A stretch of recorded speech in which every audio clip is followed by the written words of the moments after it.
할렐루야. 수요 예배 오신 여러분들을 환영합니다.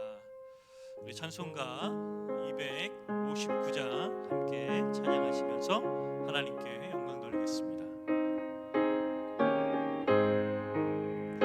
예수 십자가에 흘린 피로써 그대는 씻기어 있는가? 더러운 죄이게 하는 능력을 그대는 참이지 않은가? 예수의 보혈로 그대는 씻기어 있는가?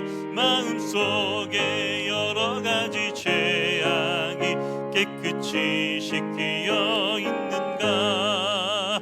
주 예수와 밤낮으로 늘 함께 그대를 행동을 하는가? 아무 때나 어디서나 그대는 십자가 붙들고 있는가? 예수의 보혈로 그대는 씻기어 있는가? 마음속에 여러 가지 죄악이 깨끗이 씻기어 있는가? 주님 예수 다시 올 때 그대는 영접할 예복이 있는가? 그대 몸은 거룩한 곳 성국에 들어갈 준비가 됐는가? 예수의 보혈로 그대는 씻기어 있는가? 마음속에 여러 가지 죄악이 깨끗이 씻기어 있는가? 모든 죄에 더러워진 예복을 주 앞에 지금 다 벗어서 샘물같이 솟아나는 보혈로 눈보다 너에게 씻으라. 예수의 보혈로 그대는 씻기어 있는가? 마음속에 여러 가지 죄악이 깨끗이 씻기어 있는가? 우리 이제 조용히 함께 통성으로 기도했으면 좋겠습니다. 예수 그리스도의 보혈의 피를 의지함으로 하나님 옆에 나아갑니다. 나의 예배를 받아 주시옵소서. 이 온라인으로 함께 드리는 모든 성도들이 집중력을 떨어뜨리지 않고 하나님 앞에 온전히 하나님의 얼굴을 바라보며 그렇게 예배할 수 있는 우리가 되게 해달라고 우리 시간 주여 한번 외치시고 뜨겁게 기도하시겠습니다. 주여, 하나님 아버지 주님만 바라봅니다. 주님 한 분만 바라봅니다. 오늘 우리의 예배를 통하여 하나님께 영광 돌리며 하나님의 아버지 숨결을 느낄 수 있도록 인도하여 주시옵소서. 비록 온라인으로 함께 예배를 드리고 있지만 아버지 예배가 하나님 아버지 떨어지는 예배가 아니라 아버지 부차적인 예배가 아니라 나의 실제 삶 가운데 가장 중요하고도 하나님을 만날 수 있는 귀한 예배로 하나님 여기게 하여 주시옵소서. 하나님의 능력 가운데 하나님 거하기를 원합니다. 하나님의 사랑 가운데 거하기를 원합니다. 하나님 아버지 코로나로 인하여 아버지 우리 예배가 잠시 멈춰진 것 같지만 아버지 예배를 통하여 하나님께 영광 돌리고 하나님 아버지 주님의 영광을 아버지 몸소 느낄 수 있도록 도와주시옵소서. 하나님 우리의 입술 열게 해주십시오. 우리의 마음의 문을 열게 하여 주십시오. 아버지 함께 예배를 드리고 있는 하나님 모든 이들에게 하나님 아버지 주여 그들에게 평안과 사랑을 허락하여 주시옵소서. 아버지 설 연휴 동안 아버지 많은 피곤과 또 하나님 사람들과의 갈등과 또 어려움이 있을 것 같습니다. 저들의 마음을 위로하여 주시고 하나님께서 회복시켜 주시옵소서. 하나님 인도하여 주시옵소서. 하나님 아버지 은혜 내려 주시옵소서. 감사합니다. 감사하며 사랑이신 예수님의 이름으로 기도합니다. 아멘. 할렐루야. 오늘 우리에게 주시는 하나님 말씀 함께 살펴보겠습니다. 신명기 말씀입니다. 신명기 4장 5절부터 8절 말씀입니다. 신명기 4장 5절로 8절 말씀을 우리 함께 합독하겠습니다. 내가 나의 하나님 여호와께서 명령하신 대로 규례와 법도를 너희에게 가르쳤나니 이는 너희가 들어가서 기업으로 차지할 땅에서 그대로 행하게 하려 함인즉 너희는 지켜 행하라. 이것이 여러 민족 앞에서 너희의 지혜요 너희의 지식이라. 그들이 이 모든 규례를 듣고 이르기를 이 큰 나라 사람은 과연 지혜와 지식이 있는 백성이로다 하리라. 우리 하나님 여호와께서 우리가 그에게 기도할 때마다 우리에게 가까이 하심과 같이 그 신이 가까이 함을 얻은 큰 나라가 어디 있느냐. 오늘 내가 너희에게 선포하는 이 율법과 같이 그 규례와 법도가 공의로운 큰 나라가 어디 있느냐. 아멘. 모세의 강력한 리더십 하에 수많은 유대 백성들이 애굽을 탈출하잖아요. 그리고 하나님이 약속하신 그 땅을 가려고 했지만 그 가운데 하나님의 말씀을 또 거절하고 또 불신앙하면서 불만을 터뜨리면서 하나님께서는 그들에게 유대인 백성들에게 40년 동안 광야에서 지내게 하였습니다. 그리고 오늘 말씀 가운데 신명기는 이제 40년이 다 지난 다음에 이제 가나안 입성을 앞두고 있는 거예요. 그리고 마지막으로 모세가 설교하는 것이 바로 신명기라고 얘기할 수 있습니다. 자, 그런데 이 신명기 이 말씀의 구조를 잘 살펴보면 학자들이 한번 살펴보았는데요. 고대 근동의 종주권 조약 형식과 굉장히 비슷한 형식을 띠고 있다고 얘기합니다. 자, 이게 무슨 얘기냐면 종주권 조약이라 하면 이것입니다. 예전에는 한 국가가 이렇게 어떻게 보면 전쟁을 하면서 조약을 맺게 되잖아요. 물론 그 전에는 평화로운 시기 때는 서로 평등한 관계 가운데 조약을 맺지만 언약을 맺지만 이제 한 국가와 한 국가가 싸우다가 패했습니다. 그러면 이 승리하는 국가가 패배한 국가한테 어떻게 합니까? 너는 내 뭐예요? 신하다. 너는 내 동생이야 하면서 엄청난 불평등의 조약을 맺잖아요. 그게 바로 종주권 조약입니다. 근데 살펴보니까 고대 근동의 종주권 조약의 형식과 이 신명기의 이 구조와 굉장히 비슷하다는 것을 학자들이 발견하게 된 것입니다. 그러므로 여러분 이것을 통해서 우리가 알 수 있는 것은 뭐냐면 이것은 이제 어떻게 보면 좀 신학적인 얘기긴 하지만 이 신명기서는요 하나님과 이스라엘 사이에 체결된 어떤 공적인 언약이다, 계약 문서다라는 것을 우리가 유추해 볼 수 있는 거예요. 즉 내가 너희들을 출애굽시켰으니 내가 이제 그리고 가나안 땅에 너희들을 입성해 줄 텐데 너희는 이렇게 살아야 된다. 나와 언약 맺자. 나와 계약 맺자라는 것입니다. 하나님이 마치 우리가 이제 그 아파트나 어떤 집에 들어가게 되면 계약을 맺잖아요. 그런 계약을 맺는 거라고 이해하시면 되겠습니다. 자, 근데 그 계약 조건은 이것입니다. 무료로 내가 너희들을 보내게 해주는데 뭐예요? 하나님의 백성답게 살아라. 내가 너희를 출애굽시키고 너희에게 가나안 땅에 아주 무료로 아주 싸게 너희를 입주하게 해주는데 다른 거 없다. 다른 조건 없다. 뭐냐면 너희들이 내 백성답게 사는 것이다. 그러니 내가 너희들에게 법도와 규례를 줄 것이다. 거기에 맞춰 살아라는 것입니다. 여러분 얼마나 좋습니까? 요즘 아파트 값이 장난 아니잖아요. 근데 거기에 공짜로 들어갈 수 있대요. 조건은 이거예요. 그 아파트 시민에 맞게끔 살라는 것입니다. 굉장히 좋은 조건이죠. 그래서 하나님께서는요 그 십계명의 원리에 따라서요, 십계명이 무엇입니까? 1계명부터 10계명까지 첫 번째 뭐예요? 다른 신을 숭배하지 않는 거. 마지막 계명 뭐예요? 이웃의 소유를 탐내지 않는 거. 이런 내용이 있잖아요. 그 내용의 원리에 따라서요 신명기 6장부터 26장까지 아주 그 세밀하게 계약 조건을 내걸었습니다. 너희들은 이렇게 살아야 돼. 너희들은 이렇게 내가 십자가 원리에 따라 이렇게 좀 법을 알려줄게. 거기에 맞춰서 살면 돼라고 하는 거죠. 그래서 신명기의 중간 보면 굉장히 법의 어떤 세밀한 내용들이 나오는 것이에요. 자, 이제 이스라엘 백성들은요 가나안 땅에 입성해서요 이제는 정말 다른 삶의 모습으로 살아가야 했습니다. 이제는 예전에 출애굽의 어떤 그런 애굽의 노예들 그런 형식도 아니고 또 40년 동안 광야 생활을 하면서 그런 형식도 아니고 아니면 이스라엘 주변에 있는 열방의 그런 세속적인 문화가 아니라 이제는 이 땅에 하나님의 법도와 규례를 주님께서 알려주셨으니 그것에 맞게끔 하나님 나라의 시민답게 하나님 나라의 백성답게 살라는 것입니다. 근데 만약에 너희들이 이렇게 살지 않으면 하나님께서 경고하시는 거예요. 내가 너희를 또 쫓아낼 것이다. 그 땅에 쫓아낼 것이다. 추후 이 예언이, 이 말씀이 맞아 떨어졌죠. 사실 이스라엘 백성들은 거기에 실패했죠. 여러분, 이스라엘 백성들이 가나안 땅에 들어갈 때 그들이 뭐가 잘나서 하나님께서 그들을 부르셨습니까? 그들을 선택하셨습니까? 어디가 뛰어나서, 얘네들이 머리가 좋고 어디 아니면 육체적으로 피지컬적으로 너무나 좋아서 하나님이 그들을 부르셨습니까? 선택한 것입니까? 아닙니다. 이스라엘 백성들이 뭐 뛰어나거나 뭐 놀라워서 그런 거, 그래서 하나님이 그들을 선택한 것이 아닙니다. 하나님께서 왜 그들을 선택했을까요?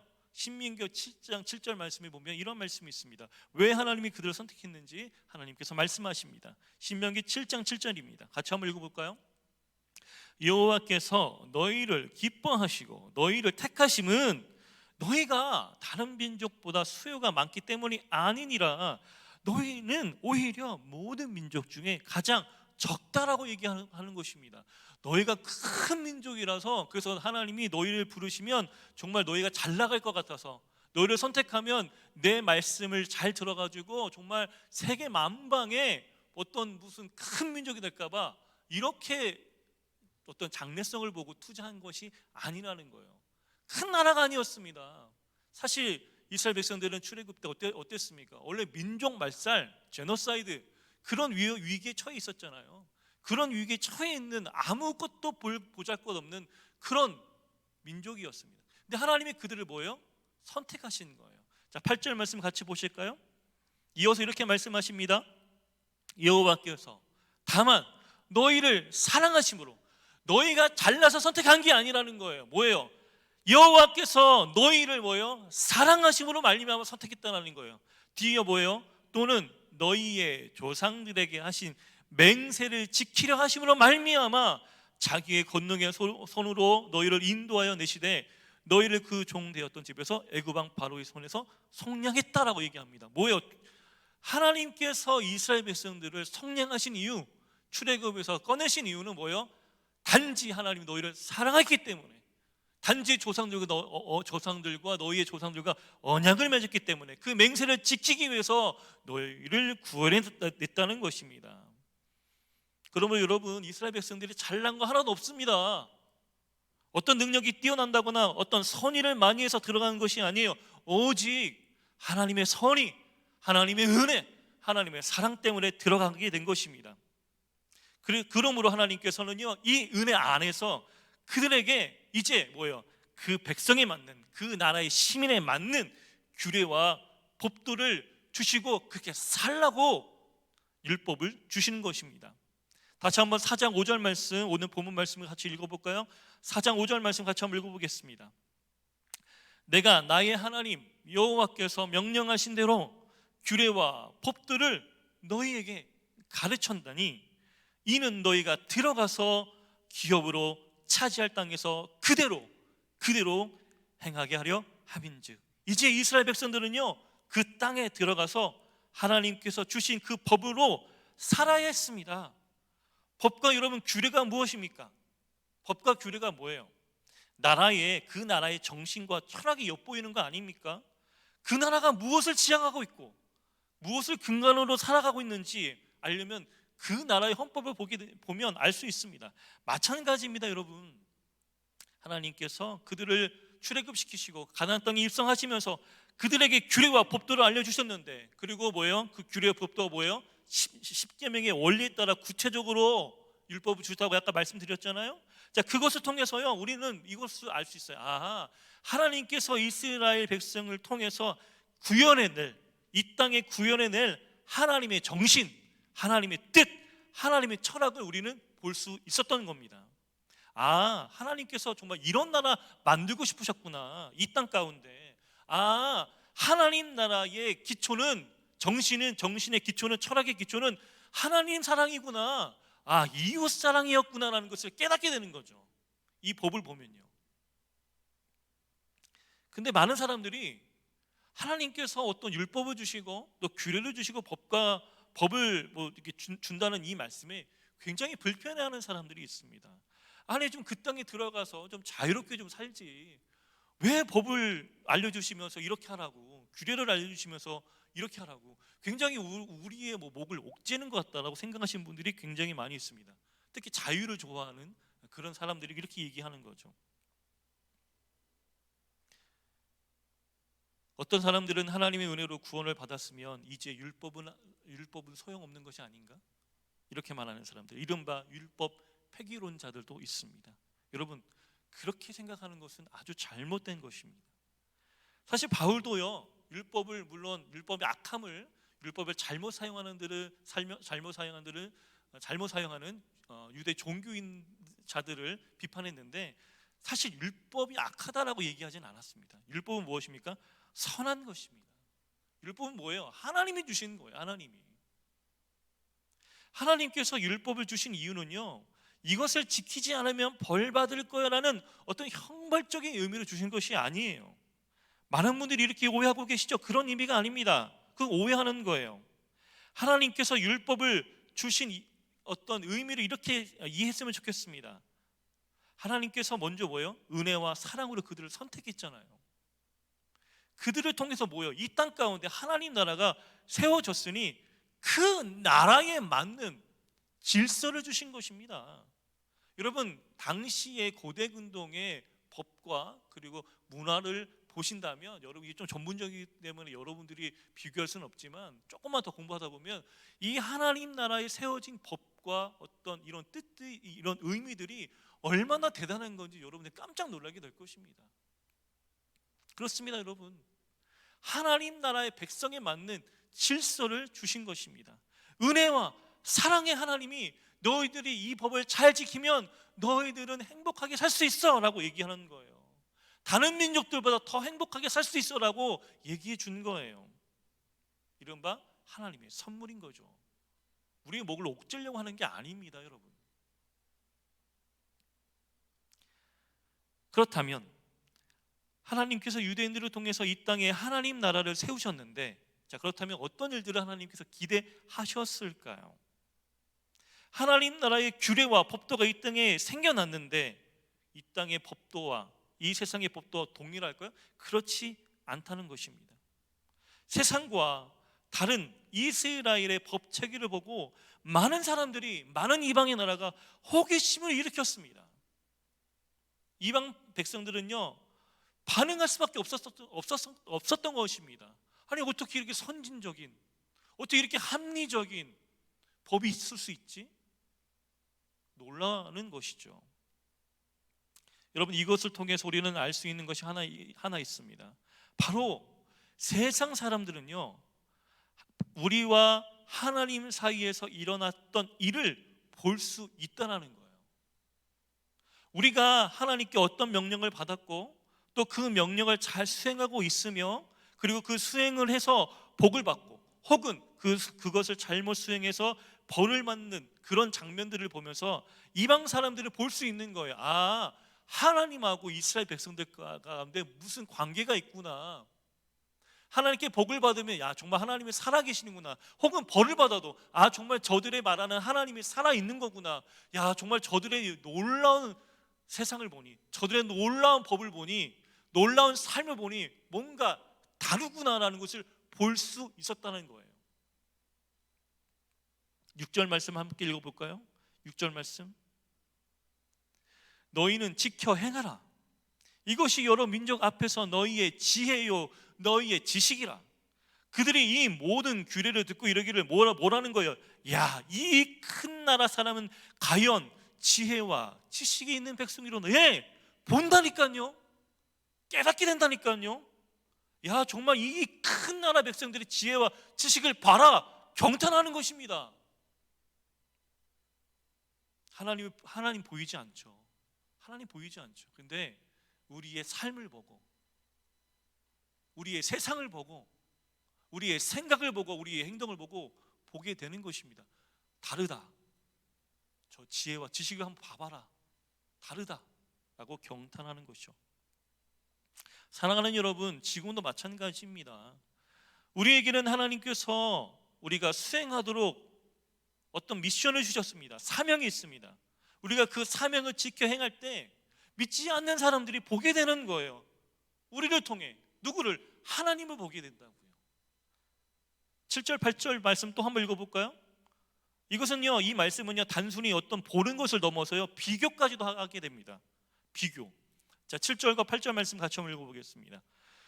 우리 하나님 여호와께서 우리가 그에게 기도할 때마다 우리에게 가까이 하심과 같이 그 신이 가까이함을 얻는 큰 나라가 어디 있느냐? 오늘 내가 너희에게 선포하는 이 율법과 같이 그 규례와 법도가 공의로운 큰 나라가 어디 있느냐? 자, 이것을 통해서 이방 사람들은요 자기가 믿고 있는 신들과 비교하는 것입니다. 먼저 7절은요 뭐예요? 하나님보다 더 소통하시는 분이 어디 있느냐? 다른 신과 한번 비교해봐라 라는 거예요. 그렇습니다. 이스라엘 주변에 얼마나 많은 이방신들이 많이 있었습니까? 그런데 뭐예요? 이스라엘의 하나님과 뭐가 다른 거예요? 우리 하나님은, 유대인들이 믿고 있는 하나님은 우리가 기도할 때마다 우리에게 뭐예요? 가까이 하신다는 거예요. 가까이 하신다는 거예요. 다른 신들은 뭐예요? 다른 이방의 신들은 뭐예요? 뭐 태우고 아들을 제사하고 뭔가 자기 몸을 자해하고 뭔가 큰 재물을 드려야지만 어떤 신이, 당연히 그 신의 가짜 신이고 없는 신이긴 하지만 응답하기도 하고 이렇게 하지 않는다고 한다고 얘기하지 않겠습니까? 이방 신들이. 근데 우리 하나님은 그런 거 아니에요. 기도하면 내면적으로 정말 하나님께 앞에서 기도하고 하나님께 정말 진정으로 내 마음과 하나님께 더욱더 드리려고 할 때 뭐예요? 하나님이 우리와 함께 계신다는 것을 깨닫게 되는 거죠. 다른 이방 신들과 뭐예요? 비교할 수가 없는 거예요. 소통하시는 하나님. 그래서 신약 시대에 뭐예요? 이렇게 하시잖아요. 임마누엘 하나님. 마태복음 1장 23절 말씀. 그의 이름은 임마누엘이라. 이를 번역한즉 하나님이 우리와 함께 계시다.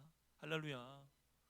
이 정신이, 이 뜻이 계속 이어져 신약에서는 더 절정을 이루는 거예요. 하나님이 인간이 되어서 오셨습니다. 우리 가운데 오셨습니다. 이게 다른 신과 비교할 수 없는 거예요.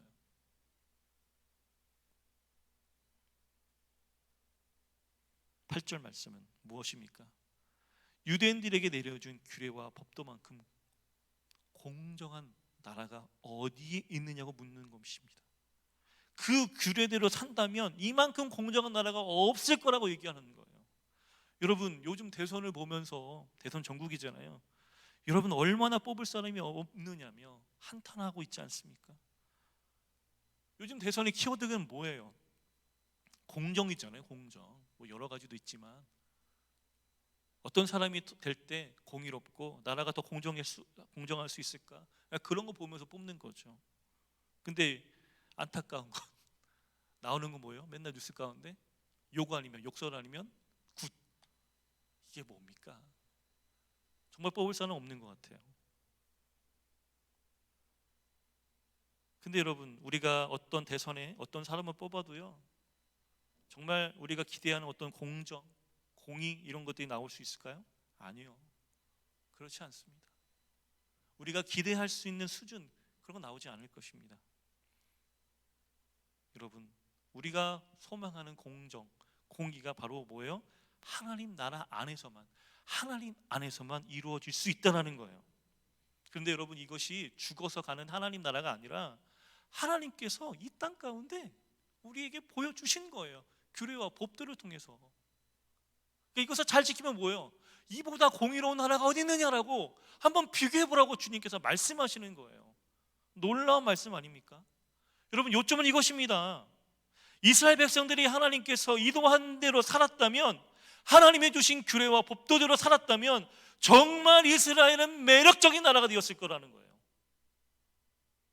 다른 이방 백성들이 야, 저 나라 정말 대단하다. 어떻게 저렇게 공의로울 수 있지? 어떻게 저렇게 사랑이 넘칠 수 있지? 저 이스라엘 나라는 정말 공동체가 정말 하나가 똘똘 뭉쳐서 하나님을 예배하는데 정말 막강한 나라야 라고 얘기하는 거예요. 매력적인 나라가 되는 거죠. 그 주변 가운데. 하나님은요, 이스라엘 백성들을 통해서, 이스라엘 국가를 통해서 하나님 나라의 전초 기지가 되었으면 했었습니다. 그래서 하나님께서 주신 규례와 법들을 잘 지켜서요, 그들이 정말 매력적인 나라가 되면서 제사장 나라가 되길 소망했습니다. 하나님께로 인도하는 제사장 나라. 이방 백성들이 정말 매력을 느껴서 나도 하나님 믿고 싶소라고 달려오는, 그렇게 만들 수 있는 제사장 나라. 하나님 그걸 기대하셨던 거예요, 이스라엘 백성들에게. 근데 뭐예요? 실패했죠. 사랑하는 여러분, 하나님께로 인도하는 것이 말로 됩니까? 하나님 믿어봐. 하나님 믿으면 정말 좋아. 이게 말로 되는 겁니까? 말로 증거될 수 있는 것, 물론 말도 필요합니다. 말로 필요하죠. 근데 여러분, 더 확실하게 될 수 있는 방법은요, 우리가 하나님의 말씀을 잘 지켜서 정말 우리가 매력적으로 변화된다면 우리의 말에, 우리의 전도의 힘이 실릴 수 있다는 겁니다. 사람들을 하나님 나라로 인도할 수 있는 거예요. 왜? 저들을 보니까, 저들이 정말 행복하게 사는 거 보니까, 매력적으로 보이니까 우리가 전하는 예수가, 우리가 전도하려고 하는 그 예수가 정말 매력적으로 보이는 것입니다. 그런데 여러분 알다시피 이스라엘 백성들은 실패했어요. 하나님이 주신 그 규례와 법들을 버렸습니다. 이웃 나라의 법도와 규례를 가지고 와서 잘 살 줄 알았지만 실패했습니다. 폭삭 망해버렸습니다. 어쩌면 여러분 우리도 그러지 않을까요? 하나님께서 주신 율법과 말씀이 있는데 우린 그걸 보지도 않아요. 세상이 뭘 주는지 그것만 바라보는 거죠. 그거 달라고 얘기하는 거죠. 그러다가는 여러분 우리가 폭삭 망할 수 있습니다. 여러분, 우리도 동일한 도전에 처해 있다고 볼 수 있습니다. 우리가 하나님의 법도와 규례를 지켜서 매력적인 사람이 된다면 우리는 많은 사람들을 하나님께로 인도할 수 있을 것입니다. 그런 시대가 이미 되었습니다. 이제는 말로써 전도하기가 굉장히 어렵습니다. 이제 전도는요, 우리의 삶과 굉장히 매우 밀접되어 있습니다. 예수님을 믿지 않는 사람들에게 우리의 삶에 대해서 호기심을 갖도록 해야 합니다. 그럴 때 그들은 질문할 것입니다. 어떻게 그렇게 살 수 있느냐고. 우리는 대답하면 됩니다. 하나님을 믿으면 된다고. 믿지 않는 사람들은 하나님을 보지 못하지만 우리를 통해서 하나님을 보게 될 것입니다. 그러므로 이미 그 나라에 살고 있는 우리들을 보고 하나님 나라가 과연 살만한 곳인지, 그 나라의 주인인 하나님이 정말 매력적인 분인지 보게 될 것이며, 세상과 그리고 다른 종교와 비교하게 될 것입니다. 하나님은요, 우리에게 당당히 하나님께서 주신 그 법도와 규례를 노출하라고 명령하십니다. 그리고 한번 보라고 우리에게 당당히 얘기하라고 얘기하십니다. 비교해보라고 얘기하십니다. 네, 하나님은 자신감이 충만하세요. 그렇다면 우리가 해야 할 것은 무엇일까요? 그 말씀에 순종하는 거죠. 이제 구적이 지나서 한국식으로 하면 이제부터 새해입니다. 하나님의 말씀으로 순종하시길 바랍니다. 그래서 여러분의 삶이 정말 매력적이었으면 좋겠습니다. 그리고 많은 사람들이 여러분들을 보고 하나님께로 돌아왔으면 좋겠습니다. 그렇게 결단하는 2022년 새해가 되기를 주님의 이름으로 축복합니다. 우리 기도하겠습니다. 하나님께서 우리에게 보여주신 그 아름다운 말씀들이 여기 있습니다. 그런데 우리는 그 말씀을 멀리하고 세상에 주는 영광과 또 질서와 그것이 법이라고 생각하면서 따라가는 경향이 있습니다. 주님, 시간 다시 돌아와 하나님의 말씀에, 그 아름다운 말씀에 우리의 영혼을 노출시키며 우리의 생각을 정갈하게 하며 하나님의 뜻에 맞게끔 살게 하여 주시옵소서. 그리할 때 우리의 삶은 매력적이 될 것이며, 그리고 많은 사람들이 우리들을 보고 하나님께로 나가게 될 것입니다. 주님, 그 일을 소망합니다. 그 일을 기대합니다. 하나님, 우리를 인도하여 주시옵소서. 감사하며 사랑이신 예수님의 이름으로 기도합니다. 아멘. 우리 찬송가 하겠습니다. 우리 선한 능력으로는 찬양입니다. 우리 몇 번 불러봤죠? 이 찬양은 사실 보네퍼, 독일의 아주 유명한 목사님이죠. 이 보네퍼 목사님께서 나치의 그 치약 가운데 저항하시다가 그렇게 돌아가신 분이신데요. 그분이 쓴 그 작사로 곡을 만들었습니다. 선한 능력으로 우리는 이겨낼 수 있다는 것입니다. 하나님께서 우리에게 주신 말씀, 규례, 율법, 그 말씀들을 통치하며 하나님 사랑과 이웃 사랑이잖아요. 우리가 그렇게 살아가면 정말 하나님은 우리에게 놀라운 복을 주실 것입니다. 그리고 우리의 삶은 정말 매력적으로 변하게 될 것입니다. 그리고 그것을 보고 사람들은 돌아오게 될 것입니다. 여러분들은 제사장이 될 것입니다. 제사장 나라가 될 것입니다. 그 말씀을, 그리고 오늘 말씀의 은혜를, 그리고 오늘 이 찬양의 가사를 생각하시면서 그렇게 결단하는 우리가 되길 소망합니다. 우리 선한 능력을 함께 찬양하시겠습니다. 주 선한 능력으로 안으시네, 그 크신 팔로 날 붙드시네. 절망 속에도 흔들리지 않고 사랑하는 주 얼굴 구하리. 선한 능력으로 일어서리. 주만 의지하리. 믿음으로 우리 고대 안에 주 오시구나.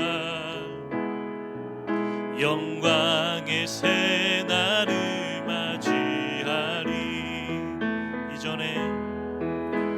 이전에 괴로움 나를 워싸고 고난의 길을 걷는다 해도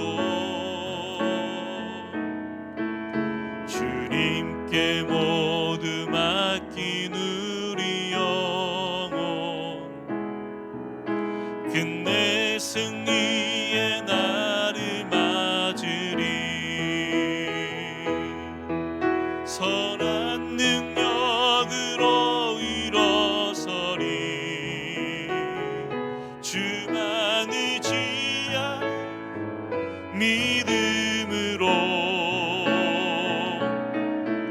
우리 고대 안에 주 오시 그날 영광의 새날을 맞이하리. 주님이 마신 고난에, 주님이 마신 고난에 쓴 잔을 우리도 감사하며 받으리. 주님의 남은 고난 채워가며 예수와 복음 위에 살리라. 아멘. 선한 능력으로 일어서리. 주만 의지하리. 믿음으로 우리 고대 안에 주 오시 그날 승리의 새날. 우리 마지막으로 선한 능력으로 일어나리. 선한 능력으로 일어나리. 주만 의지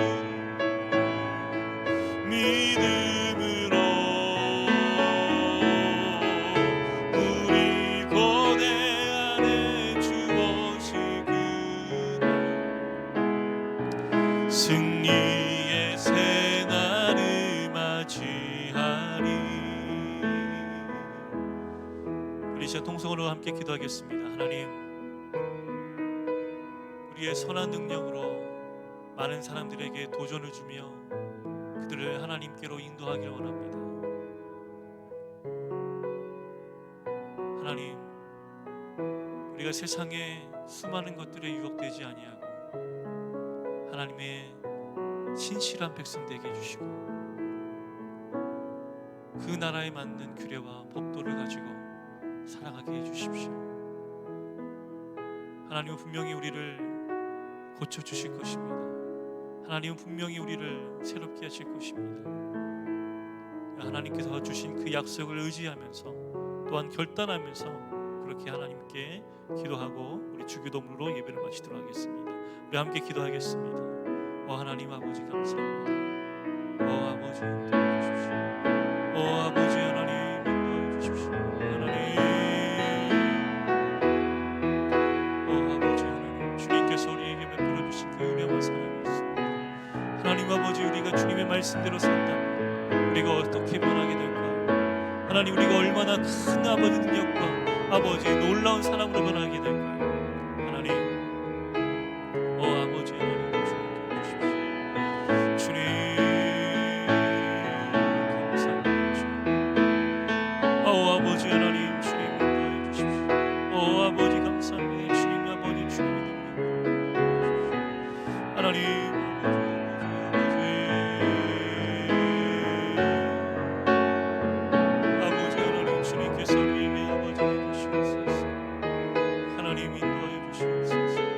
하나님 하나님 우리는 아버지 주님 새롭게 될 것입니다. 하나님 우리는 변하게 될 것입니다. 하나님 그렇습니다. 주님 우리는 그렇게 될 것입니다. 아버지 하나님 아버지 주시옵소서. 우리는 변하게 될 것입니다. 하나님 우리가 하나님 아버지 하나님 제사장 나라가 되어 하나님 수많은 사람들을 하나님께로 인도하기 원합니다. 주님 아버지 선한 능력으로 우리를 변화시켜 주십시오. 아버지 하나님 주님 매력적인 사람 되게 해주십시오. 하나님 아버지 되게 주시옵소서. 하나님 아버지 감사합니다. 주님 인도하여 주십시오. 아버지 감사합니다. 주님 인도해 주십시오. 하나님 감사합니다. 사랑이신 예수님의 이름으로 기도합니다. 우리 주기도문 하심으로 수요 온라인 예배를 마치도록 하겠습니다.